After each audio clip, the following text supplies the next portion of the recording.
Okay, in that case, I'm going to turn it over to Brian, who is going to talk about what happens when things break. So, building on Marone's comment of you shouldn't show your dirty laundry in the presentation. This presentation is solely about dirty laundry. Uh, so I wanted to talk through, give a couple examples, maybe make fun of our own error messages a little bit. We like self-deprecating humor and this crowd. Talk a little bit about what things can go wrong. Going to show a lot of really crazy looking error messages. The point is not to memorize the crazy looking error messages, but to kind of think through and at least show how I approach and logically think through when this goes wrong, how did I decide what fell apart? Uh,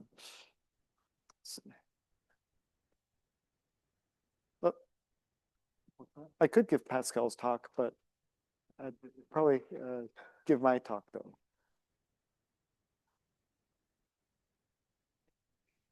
Yes. I think you downloaded the wrong one. Yep. This one right here? Yep. I should have his PowerPoint up already. That works too.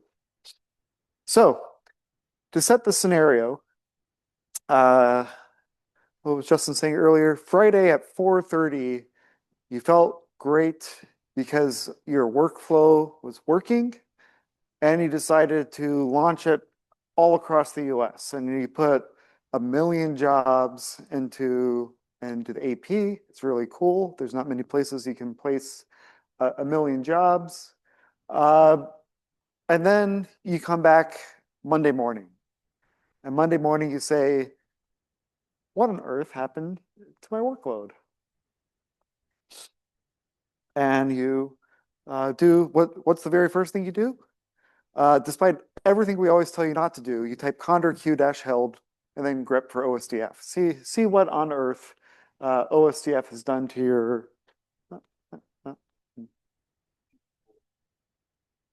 Yeah, here we go.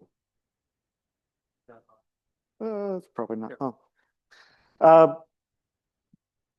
so OSDF decided to eat your homework, and I decided to see what happens if the condor makes you scream and something truly terrifying happened. Um, what do you do?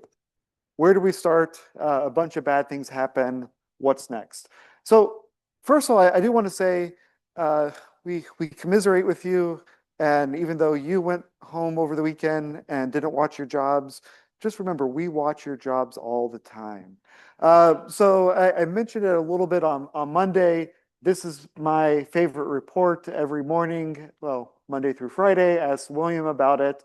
And because we like to make things hard, we put the most important number in the last column. We try to watch what percent of job startups got interrupted due to OSDF issues. So we take all the jobs, 700,000 in that day that ran on the OSDF or ran on the OS pool and used the OSDF and said, what percentage of these couldn't start up at least once because the OSD did a bad job. So even though I know it hurts, no one cares if everybody else's jobs went well, if yours all sank. We're trying to watch it just as much as we can. Um, this is might be the crazy strings that you see when you type condor q dash held grep OSDF. These are the sorts of things that pop up, and you see all sorts of crazy text that makes no sense whatsoever. Um, we might see things about uploads. We might see something that looks like an IP address. We see all these crazy attempts and all these sorts of things. Us Pelican folks get really creative and throw the entire book at you. So let's start off with the apologies. Yes, we could have made the error messages better. I've never met a piece of software where that statement wasn't true, but it's true. Yes, we could have provided you much better tools than grep. Well, okay, maybe not. Grep's pretty good, but we could have provided you more specific tools than grep. There's not much right now that we say feed these 100,000 failures through this box and out comes a report. Yes, I think actually our uh, um, biggest sin here on this slide is clearly we are trying to give you structured data through a string, and that's a horrible idea. I'll tell you later where the structured data is written, but yes, we know that.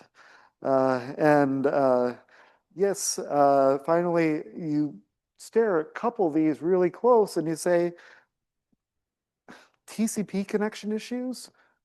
Why are we telling users about TCP connection issues? What on earth is a user going to do to fix a TCP connection at Chicago? All they're going to do is ignore whatever Brian wrote and hit resubmit as many times as they can. Okay, so we are a project that's 21 months old.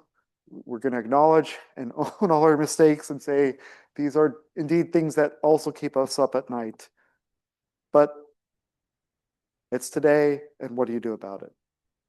So the first thing that we're trying as hard as we can is to avoid this particular trap. We are trying to prevent you from saying, okay, throw out all the Condor integration, I'm going to rerun it with dash dash debug, and then guess what the heck's happening. That was one of the things that kind of generated this idea of trying to provide some structured messages where we could. So we are at least trying to give you relevant information. And instead of memorizing error messages and thinking about lookups, what do I do after this particular error message, I kind of encourage everybody to think through what Andrew's slide put in terms of the different services that that the Pelican client interacts with, just to give you 1 byte of data. So let's think through it. So 1 byte of data, Andrew showed you a URL and said the very first thing we have to do is discover where our federation is. So there was something out there that we went out and discovered. So that is the very first thing that can go wrong. Once we discovered our federation, we had to go talk to a central service that's going to tell us some real service to do that operation. So if I say, I want to download this object, it's the director that says, oh, that sounds good. There is a lovely server at UW-Madison. By the way, Andrew, I'll tell you later how many times that server crashed that you used for the demo today. And please go use that server at UW-Madison. The director could have failed. It could have swallowed your request. It could have stopped responding. So that's 2 things. And we're still not delivered a single byte yet. The client goes to the director or to that service that was selected. If you're downloading a file, it's going to be a cache. It says, dear cache, can you please give me that file? Or sorry, give me that object. So now, before we even got 1 byte, we have the client has to go through 3 things.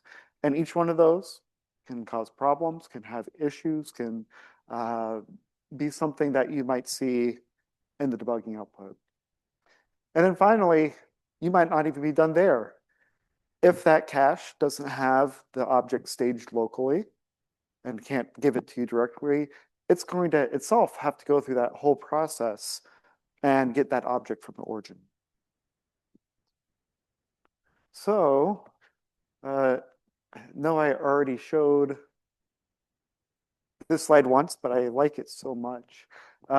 In this case, we have a setup where we have 2 different objects.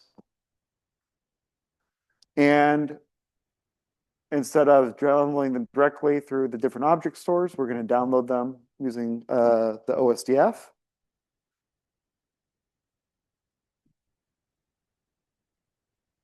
Oh, I used a bad color scheme. So again, the client first has to go to that director. That could have gone wrong. The director is going to point it to a cache. That could have gone wrong.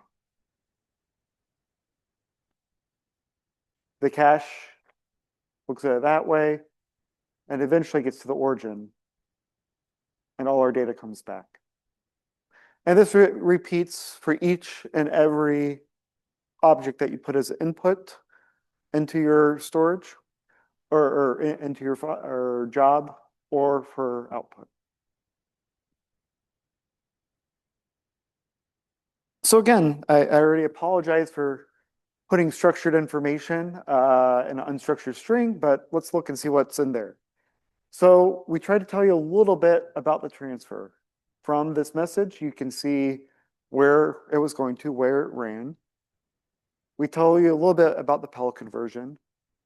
And we told you what URL this was attempting to download when the failure occurred.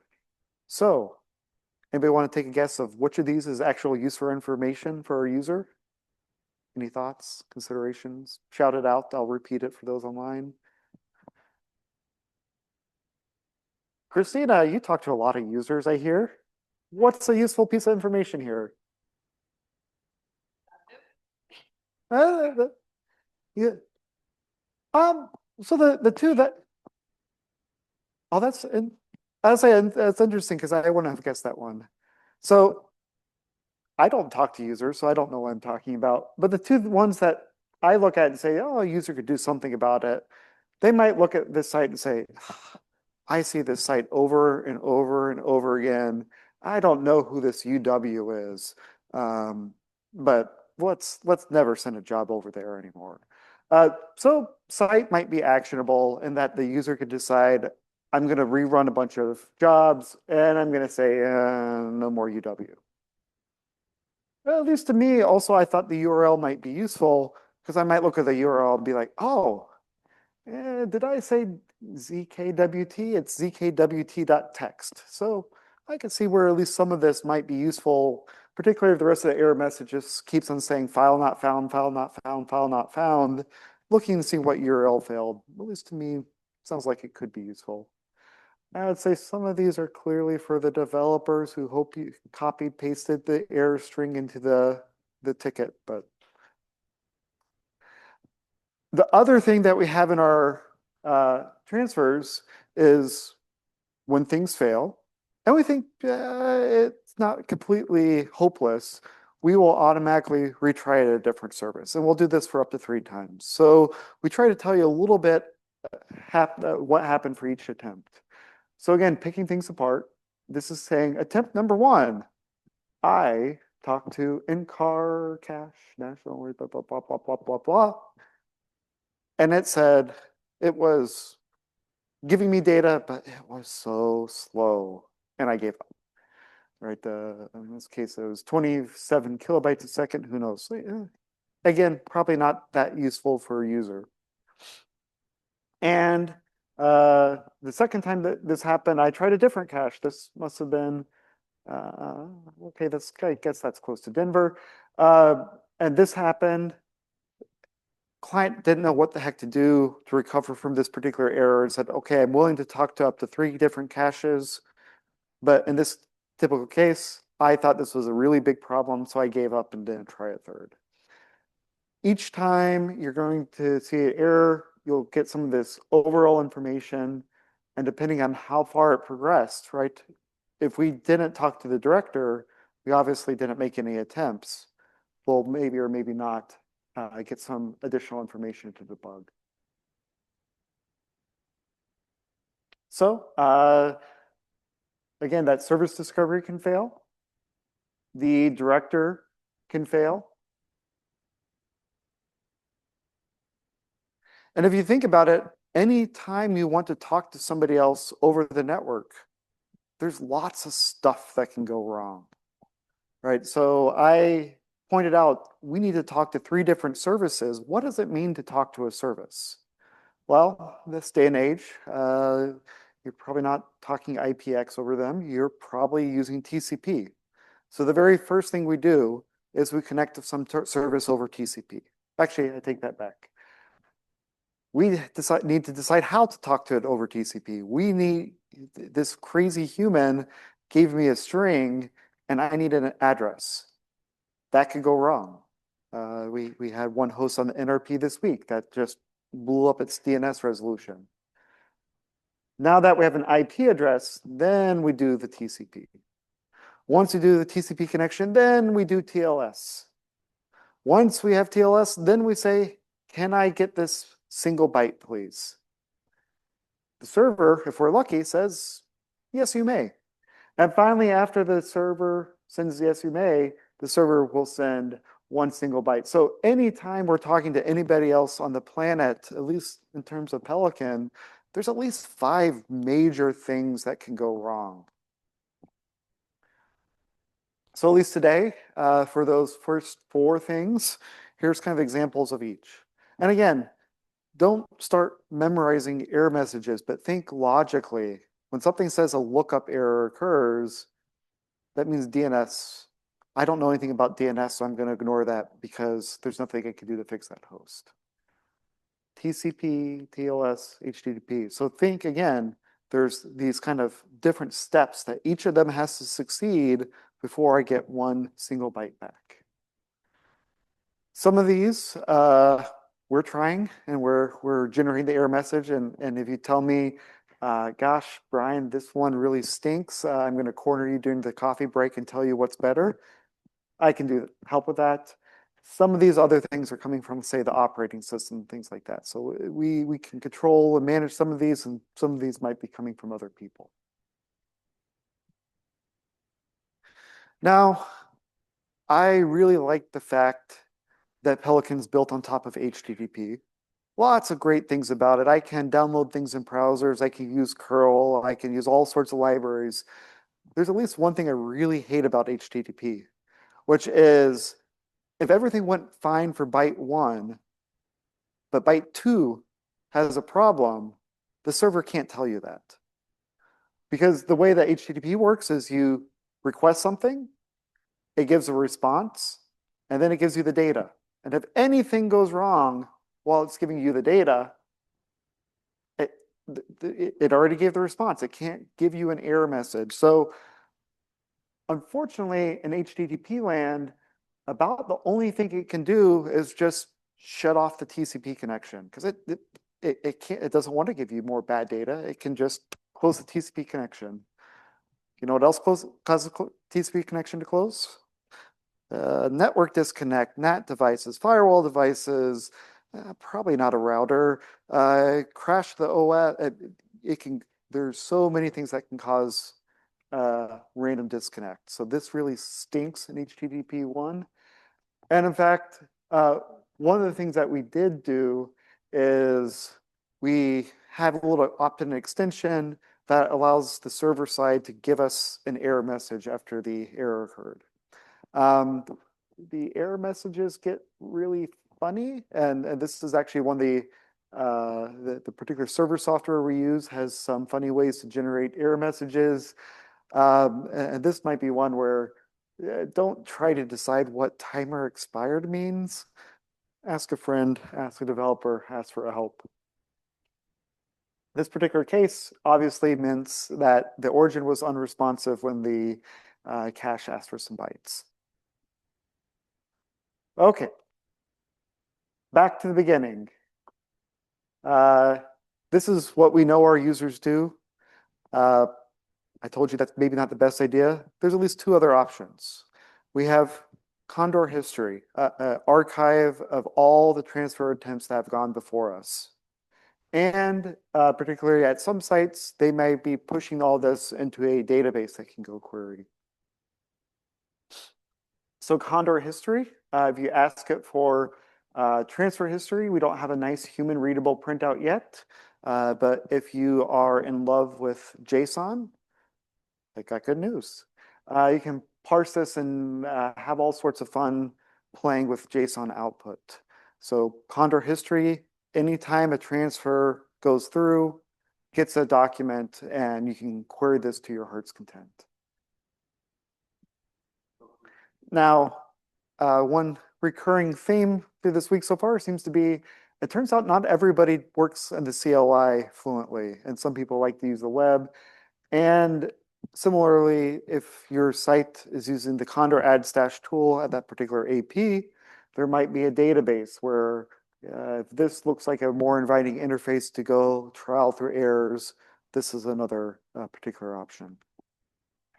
And so this is, again, underneath it all, it's a document-based model. We have one small document every time we try to move the particular object. So what did we learn? My parting thoughts are, one, again, don't bother memorizing error messages. If you want to spend a little bit of mental bandwidth on Pelican, think through how the different components interact and try to isolate or at least guess where might this be failing. Is it a director versus cache? If you can guess which service it is, what layer? Is it something that you as a user can control? Or is it something that you just have to hand off to the sysadmin? If it's something that looks like it's happening at one particular site, can you maybe just say, ignore this site, don't run there anymore? We'd love you to have Condor manage the transfers because for some of these things, you can then write policies and say, Condor, if it failed, please then rerun it at UW-Madison because that is the better UW.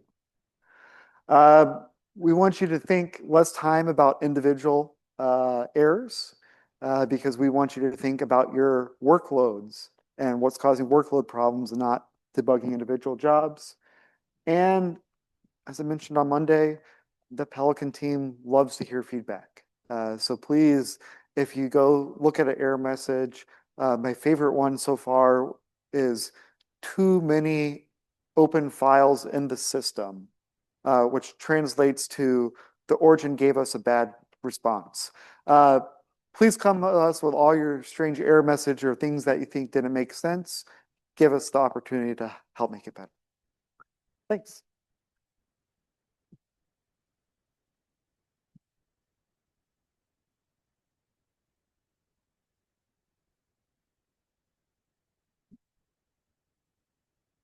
Hello, I'm Vishal from Indiana University. Can you go back to the last slide before this? Yeah. So I truly appreciate like kind of challenges which is there like in retrieving any data, but I think the step 2 is asking too much from a user. Absolutely. And Yeah. if I'm a user, I will withdraw. Right. I will try and withdraw. Yeah. So that's a great, great, how much do you really as a user want to care? How much time do you want to spend on this? When do you want to just throw up your hands and give it to assist or give it to the facilitation team or things like this? I don't know the answer on any of these. And I think for each user, I think Marone on Monday made that comment to Justin, what is a user anyway? If a user is a hapless grad student, I hope they don't try to do this. If the user is a full-time operator working for a particular physics experiment and this is what they do 40 hours a week, maybe they should learn the difference between a TLS failure and so user is an ill-defined concept. And that's kind of why I wanted to outline the ecosystem. And then for folks who their identity is more towards, I'm a grad student in biology, I don't care about this, they can check their email.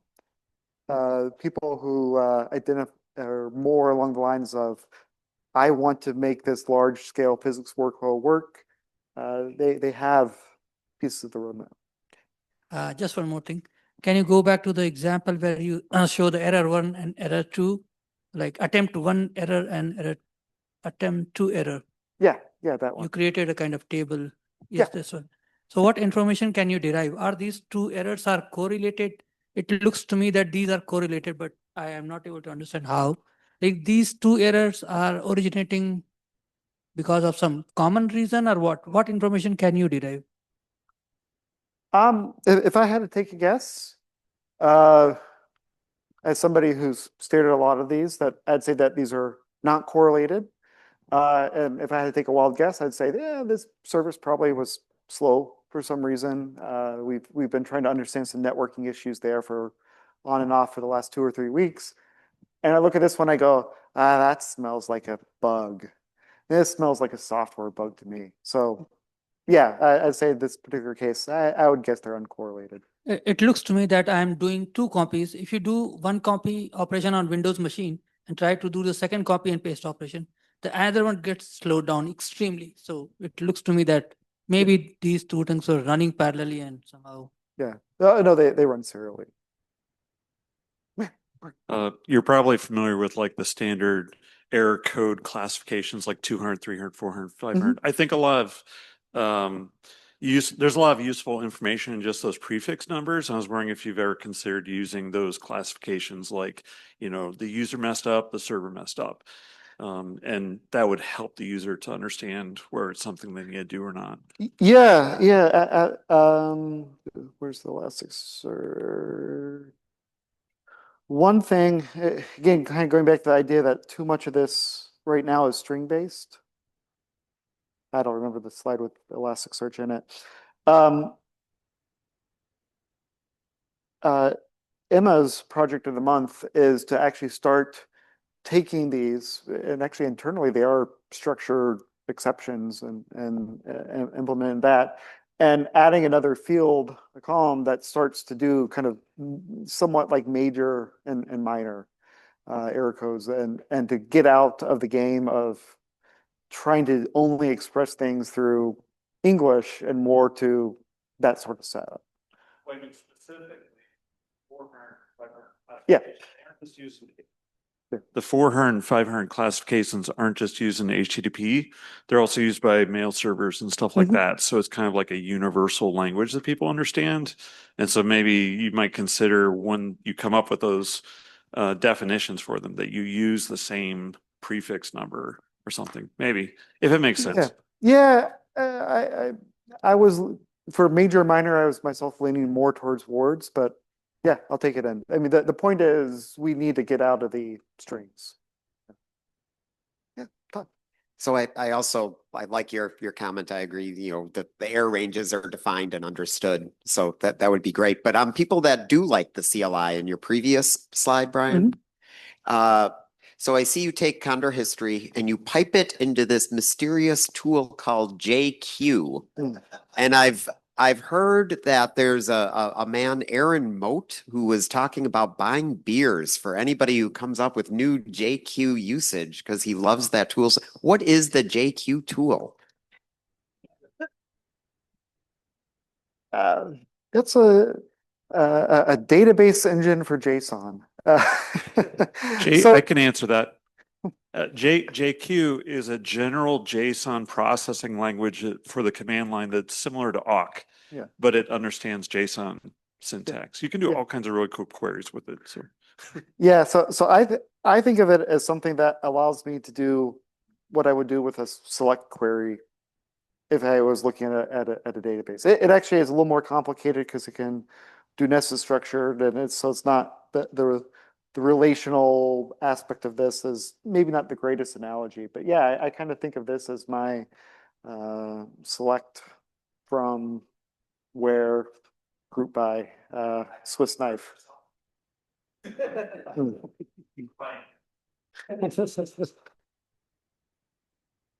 I didn't even have to have ChatGPT do this for me. I think all by myself, Todd. All right, anything else? Great. I think at this point, oh yeah, you can clap for me, sure. I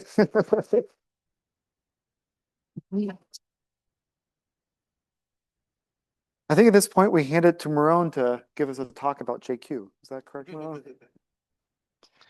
Okay, so after an uplifting presentation about errors and everything that can go wrong, I think, by the way, one of the most difficult challenges that we have is to decide whether it's a 400 or a 500. Because figuring out whether there's something wrong, or I would say something fixable by the user versus something that's fixable by the system has been hunting us since day one. And it was not clear to me whether you included in possible things that can happen that DNS doesn't respond. It was there, okay. So, and as a side comment, we in Condor are trying to stay away from get host by name, because we are managing internally the namespace of addresses rather than ever, it's not ever, but trying to avoid going from a string to an IP address, because we were burned by the DNS in sociology doesn't responding. So I think that is okay. We survived another day, and today was really going all over the space. I feel that we had a good campus discussion in the morning, and I want to bring up for all of us the challenge of identifying ways that we can provide value to the teaching mission of our respective organization, while we are traditionally more tuned in to the research mission and dealing with organization that have less of involvement in the cyber infrastructure, and that they are more focused on the teaching mission, is something that we, I think, should continue to try the best we can. There was a lot of facilitation, and if I have yet another comment on the OSDF tutorial, something that bothered me when working on this animation that Brian presented was, why do I, as a user of the NCAR data, have to know that this specific file is in US West rather than US East? So why is US West part of the namespace? It annoyed me then, and it continues to annoy me. And I would add it to the Pelican team to figure out whether you can treat the namespace in a way that whether it's in East or West or in both or in somewhere else, is not in the namespace that is exposed to the end user. So think about it, whether you can have another primitive. I understand that there are origin behind it, and it goes back also to my comment yesterday to NCAR that I see a major advantage of the OSDF, and which is also related to some of the question of how do you compare the OSDF to other approaches, is that whatever is in the federation is under a single namespace. And I feel this is an extremely powerful part of the Pelican approach and the OSDF. It doesn't mean that we may not end up with different data federation, and we have already a data federation on this campus, and it may be also interesting to add it. But long day, I think.